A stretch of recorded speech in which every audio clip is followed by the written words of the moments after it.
Senator Lankford. It's hard to believe we're even having this hearing today discussing this topic, since Putin already cleared this up earlier today. He came out with a public statement just hours ago saying, "Watch my lips, no," and then followed up with, "All these things are fictional, illusory, provocations, lies, used for domestic American political agendas. The anti-Russian card is played by different political forces inside the United States to trade on and consolidate their positions inside." Well, he certainly consolidated us. It is painful to watch the Russian people trapped in a regime that is doing this worldwide. They'd like to be able to watch the Olympics and know their athletes weren't doped ahead of time.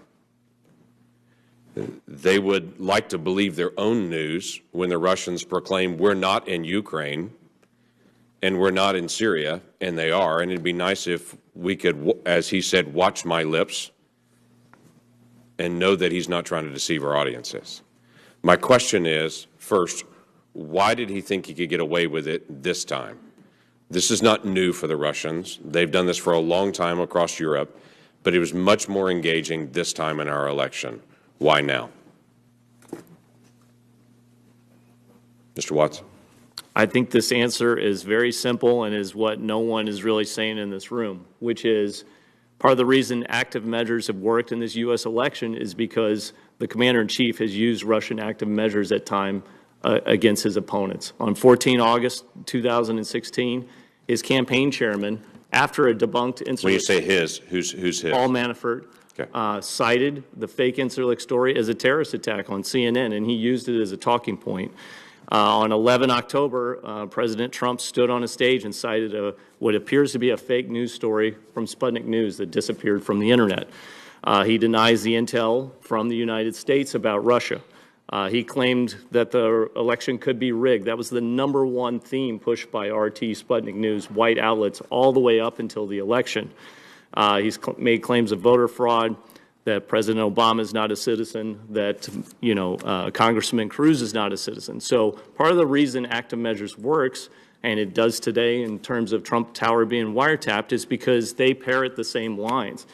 So Putin is correct. He can say that he's not influencing anything because he's just putting out his stance.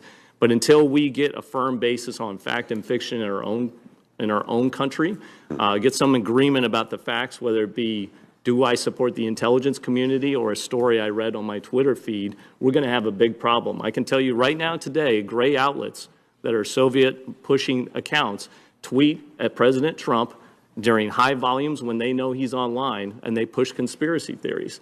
So if he is to click on one of those or cite one of those, it just proves Putin correct, that we can use this as a lever against the Americans. So this started in 2008-9 time period, as you've cited before with your previous timeline. Even before this rose up, even when there were 16 Republican candidates on the stage, this was a long time coming, and it seemed to be very well organized this time. Part of my question is, I get that completely. Why this time?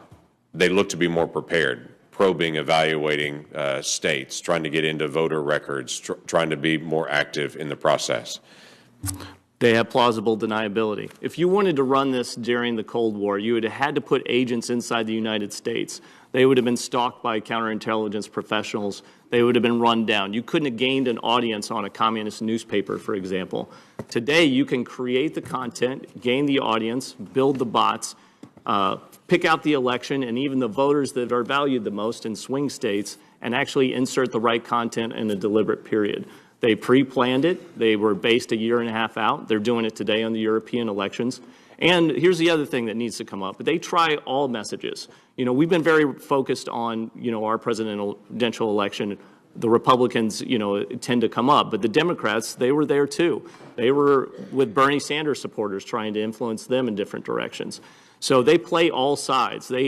Much like I learned in infantry school about how they use artillery, They fire artillery everywhere, and once they get a break in the wall, that's where they swarm in and they focus. And they do that very well today. You'll see them in Europe supporting people on the left or right, whichever will dismantle the democratic function that they're after.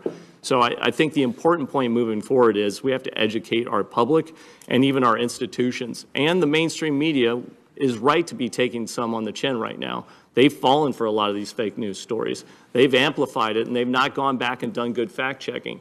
The media needs to improve. Our U.S. government institutions need to improve. And we got to help Americans understand what the facts are. Because if we don't, we are lost. We will become two separate, maybe three separate worlds in the United States just because of this little bitty pinprick that was put in by a foreign country. Which is their goal on that, Mr. Chairman.